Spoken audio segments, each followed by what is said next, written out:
Ito na. May inilabas pong papel itong si Maharlika. Hindi ko alam kung saan niya nakuha ito. Invento ba ito? Photoshop ba ito? O binigay sa kanya ng kanyang source na natanggal sa pwesto? At malinaw naman dito ang purpose nitong papel na ito. Itong dokumento na pinapakalat nila sirain si PBBM. Kasi pag nasira nila si PBBM, may establish nila itong betrayal of public trust na ground for impeachment. Yan na lang kasi ang paraan nila para mapabilis sila sa pagkaupo Kasi kung idadaan nila sa eleksyon, malabo yan hindi sila makakalusot dyan kung idadaan nila sa eleksyon. Kasi humihina na si Sara Duterte Hindi na siya kasing lakas noon ng, sa mga survey, no? Medyo nababawasan po yung nagkakagusto dito kay Sara Duterte. Kaya ayaw na nila yung route na yan. No? Ayaw na nila yung idaan natin dyan sa eleksyon. Kasi pag nanalo si Sara Duterte, magkakaroon sila ng control. Kasi excited sila Excited silang maupo. Kaya ang ginagawa nila, gusto nila pag-resign si PBBM o kaya i-impeach si PBBM para makaupo na sila. Ganyan sila ka-excited. At isang paraan dyan, sirain si PBBM sa taong bayan para mawalan ito ng tiwala, which is a ground for impeachment o betrayal of public trust. Ito yung dokumento ka-coffee na pinapakita ni Maharlika. Actually, ngayon lang din natin ito nakita Yan. Ayan Pinatulan na kasi ito ng mainstream media no? Nag-circulate na ito online Ito, halimbawa itong video na ito ay galing po yan sa Tribune, no? Nasa Tribune po itong itong picture na ito ka-copy na pinalabas ni Maharlika. Galing po yan sa Daily Tribune, no? Tingnan natin, basahin natin itong nilalaman nitong papel na pinapakalat niya. And, number one, questionable, saan galing yan? Ano ba ito? Totoo ba itong dokumento na yan? Kasi madali lang naman peke yan madaling gawin yan para sirain, etc. Ito, confidential sa taas, nakalagay dyan, confidential. Republic of the Philippines, Office of the President, the Philippine Drug Enforcement Agency, Intelligence and Investigation Service, NIA Northside Road, NGC, Barangay Pinyahan, Quezon City. So malinaw, naka-letterhead ito ka-coffee ng PIDEA. So itong papel na ito ay galing po sa PIDEA. Pero nauna na pong dininay ng PIDEA na wala pong ganyang papel o walang listahan na kung ano man na nandoon po si PBBM. Tingnan natin. Authority to operate. Sa PIDEA kasi para ang isang operasyon, kailangan may permit ka dyan, di ba? May authority ka na ito, pwede mo na, may go signal ka na, sige, gawin mo na yan. Hindi basta-basta mag-ooperate ka. Control number. Bakit walang control number yan? Nakatakip ba ito? Hindi malinaw. Kasi yung ibang portion may takip. Ito, halimbawa ito. Ito, sensitive information, tinakpan. Pero itong control number, mukhang walang takip. Ibig sabihin, bakante. Hindi nasa lahat ng control number. Baka draft lang ito, if ever, no? Time and date, March 11, 2012. So, panahon po yan ni, Aquino yan, 2012 ka-copy. Unit Officer, Intelligence and Investigation Service, type of operation, check appropriate, boxes ba yan? Yeah, surveillance, X, casing, X, test by, no? So, itong authority to operate ay para sa surveillance at casing daw. Tama ba ang intindi ko dyan? Kasi may check yung portion na yan. Duration, March 11, 2012 to March 12. So 2 days ka-coffee. Itong operasyon na ito. Area of operation, dyan po sa NCR, particular po dyan sa Makati. Team leader, yan tinakpan nila. Contact number, and 7 others. Ibig sabihin, 8 sila ka-coffee na mag-ooperate dyan. So kung mapapansin mo, walang control number. Kasi kung tinakpan nila yung control number, halata mo kung tinakpan. Ibig sabihin, bakante talaga ito. So baka hindi nga umikot yung papel na yan. Ito, vehicle numbers. Ano to? Mga model ng sasakyan, type at color. May mga plate numbers din. Mazda, Toyota, Isuzu, silver, black, white. Yan. Pinirmahan po ng kanilang team leader. Noted by, ito ba tinakpan? Di ba? Paano mo ma-verify yan? Coordination made by, walang pirma. Hindi rin ito tinakpan. Received by, wala rin pirma. So, ang hinuha ko dito ka-coffee, posibleng gawa lang ito ng isang team leader. If ever man totoo ito gawa lang yan ng team leader, pero hindi ito approved. Ibig sabihin, kumbaga sa kaso, walang finality yan. Pwedeng ano niya lang yan, pwedeng assessment niya lang yan, pero walang finality. Di ba? Hindi approved, hindi cleared, etc. Kasi wala mga pirma di ba? Team leader lang ang gumawa kahit ikaw di ba? Sa trabaho mo halimbawa team leader ka, pwede ka mag-come up with this document. Ang tanong, approved ba yung document na yan? Verified ba yan? Ikaw gawa-gawa mo lang. So ang purpose talaga nila dito, maglabas ng kung ano-anong report para silain talaga itong administrasyon na ito. Bukod dyan, meron pa po isang document na inilalabas nila. A pre-operation report, March 11, 2012 din po ito. Mula din po sa same unit, no? Intelligence and Investigation Service. Name of target o alias. Bakante na naman. Ayan. Ba't nilatakpan pa? Di ba? Bongbong Marcos, Bonggit, and some unidentified male and female cohorts. Filipino daw po yan. Specific area of operation, NCR, Makati City, summary of information.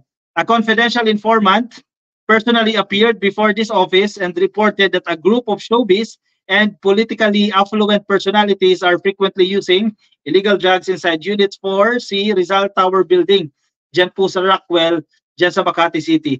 Again, signed lang po yan ng team leader. Walang pirma, walang verification na naganap dyan. Kumbaga ano lang ito, sumbong lang ito ka-copy na hindi mo ma-establish kung nagkaroon ng probable cause. Ang malaking tanong dyan, bakit ngayon nyo lang ito inilalabas, di ba? Eh di sana noon nyo pa inilabas yan, 2012. Ilang taon na yan ka-copy? 13, 14, 15, 16, 17, 18, 19, 20, 21, 2, 23, 12 years na.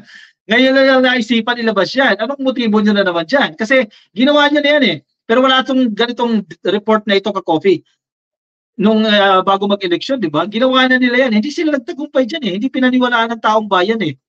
Diba? Tapos ngayon, siyempre, walang silang maibato talaga. Walang silang maibato sa administrasyon na ito. Kaya gagawa na naman ng mapapag-usapan. Again, ang purpose niyan, malinaw ang purpose niyan ay ma-establish itong betrayal of public trust. Si Harry Roque mismo ang nagsabi niyan eh. Ang sinasabi niya eh.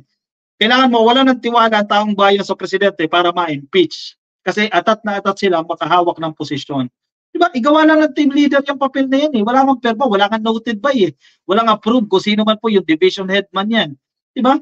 But, actually, daming loophole dito sa dokumento na itong inilabas nila. Una, assign lang yan ng team leader.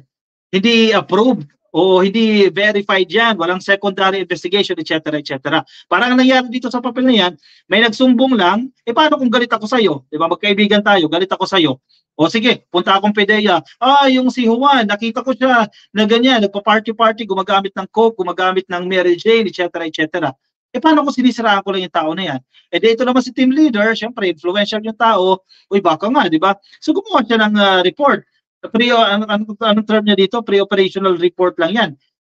Hanggang doon lang. Nasaan yung papel na i-authorize na siya? Di ba? Sige, ganda ka na ng surveillance. Kung magagawa lang yan ng tao na yon, ng team leader man yan, o kung sino man po yan na sinumbungan nitong tao na ito na posibleng galit lang sa kanya. Di ba? Ang daming kulang na pirma, wala nga control number. So parang ang system yan, may isang papel lang, sige, nag-draft ka lang, isang tao ka lang, no? Nag-draft ka lang, ito, gagawin ko, gusto ko itong imbestigahan kasi may nagsumbong. Hanggang doon lang. Diba? Wala kang ebidensya, walang kung ano-ano, pinakinggan mo lang yung tao doon na lumapit sa kanila na nagpakilala na nakita ko na ganyan, nagkakandak ng mga ganyan, sessions, etc. etc. Diba?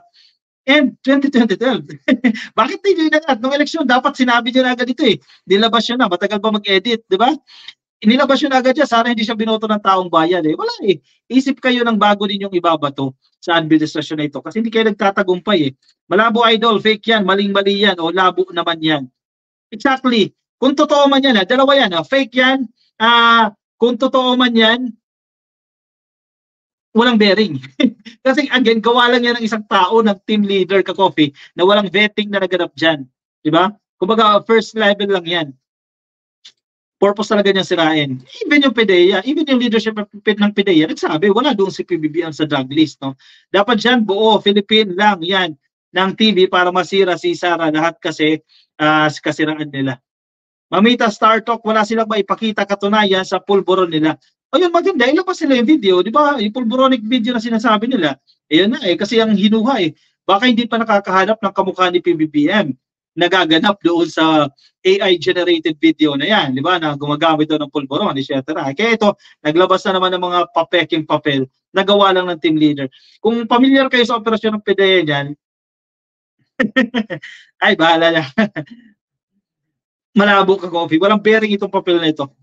At dapat hindi patulan ng administrasyon ni PBBM. Okay na, kami na lang pumatol, di ba? Mga BBM supporters na lang ang pumatol. Tayo na lang ang pumatol dito ka-copy dahil na parang it doesn't deserve their attention, di ba?